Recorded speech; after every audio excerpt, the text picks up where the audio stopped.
To study विज्ञान प्रकाश। तो दोस्तों, एक बहुत ही इम्पॉर्टेंट टॉपिक पर आप लोगों के सामने डिस्कशन करना चाहता हूं और या यूँ कहिए कि निवेदन करना चाहता हूं और आप लोगों का सहयोग चाहता हूं। सहयोग बस इतना कि आप ये वीडियो उन लोगों तक जरूर पहुंचाएं जो कि संबंधित विषय से जुड़े हुए हैं। तो मामला क्या है, मैं आप लोगों को बताना चाहता हूँ कि ASO की जो वैकेंसी आई थी 2019 में UPSSC के द्वारा आई थी। तो ASO की जो वैकेंसी थी फ्रेंड्स, ये आए हुए लगभग 4-5 साल का समय बीत चुका है और ये बहुत पर्याप्त समय होता है। 2019 उसके बाद अब 2024, तो निश्चित रूप से 4-5 साल का समय यहाँ पर बीत चुका है। यानी कि जो अभ्यर्थी रहे होंगे इस भर्ती के अंतर्गत ASO में जिन लोगों ने आवेदन किया होगा, उन लोगों में से बहुत सारे लोग अब तक जो है या तो जॉब पा चुके होंगे या तो फिर अब उनको जॉब की शायद आवश्यकता ही ना हो।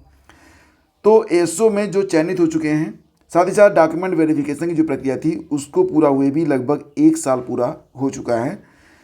तो यहाँ पर जो अभ्यर्थी हैं वो एक मांग कर रहे हैं जो कि बिल्कुल UPSSC से करनी भी चाहिए। UPSSC के द्वारा ये कदम पहले भी उठाया गया, तो ये कदम UPSSC के द्वारा भी उठाया जाना चाहिए। मामला यहाँ पर ये बनता है फ्रेंड्स कि डॉक्यूमेंट वेरिफिकेशन के बाद भी लगभग 1 साल का समय क्योंकि बीत चुका है और अब जानकारी ये मिल रही है कि जो ASO की वैकेंसी थी उसका जो रिज़ल्ट है ये बहुत जल्द ही आने वाला है।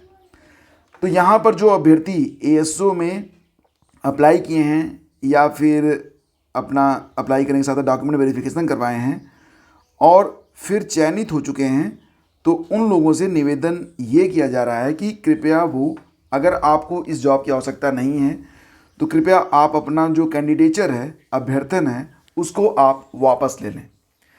तो इससे उन लोगों का भला तो ज़रूर हो जाएगा जो अभ्यर्थी शायद जिनके लिए यह अंतिम अवसर हो, जो अपनी उम्र के अंतिम दहलीज पर हो, जिनके ख्वाब टूट रहे हों, उनको बड़ा सहारा मिल जाएगा। अगर आप अपना कैंडिडेचर वापस नहीं लेते हैं तो ऐसे अभ्यर्थियों का चयन होना तो खैर होगा नहीं। दूसरी बात यह है कि आप भी अंतिम रूप से चयनित हो जाएंगे, तो फिर आप भी, क्योंकि ऑलरेडी आप चयनित हैं, तो फिर आप भी जो है इसको ज्वाइन करेंगे नहीं और वो सीटें क्या होंगी, कैरी फॉरवर्ड होंगी।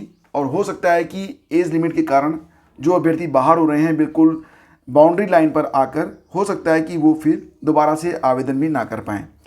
तो दोस्तों, ये एक बहुत ही सेंसिटिव मैटर है और इस मैटर पर आप लोगों को थोड़ा सा फोकस करना चाहिए और निश्चित रूप से आपको यहाँ पर जो अभ्यर्थी हैं ASO के, उनकी हेल्प कर देनी चाहिए। अब यहाँ पर देखिए, कुछ अभ्यर्थियों ने इसके लिए एक पहल शुरू की है। पहल क्या है कि उन्होंने एक लेटर लिखा है और इस लेटर को वो चाहते हैं कि UPSSC की जो सचिव हैं उन तक इस बात को पहुंचा दिया जाए कि कैंडिडेचर वापस लेने का जो विकल्प है उसको अवेलेबल करवाया जाए। कैंडिडेचर वापस लेने के बाद ही ASO का जो परिणाम है वो जारी किया जाए। तो दोस्तों, यहाँ पर अभ्यर्थियों ने एक लेटर जो है टाइप किया है और जो भी संबंधित अभ्यर्थी हैं जो ऑलरेडी चयनित हो चुके हैं और जो चयनित नहीं भी हुए हैं, सभी लोगों से इस पर ध्यान देने की दरख्वास्त करता हूँ, मैं अनुरोध करता हूँ। तो बेसिकली फ्रेंड्स, ये जो चीज़ें मैं आपको बता रहा हूँ इस पर ज़रूर आप लोग फोकस करिएगा। ASO के बारे में सेवा में सचिव महोदय UPSSC लखनऊ उत्तर प्रदेश, विज्ञापन संख्या जो ASO का था वो था 7/2019।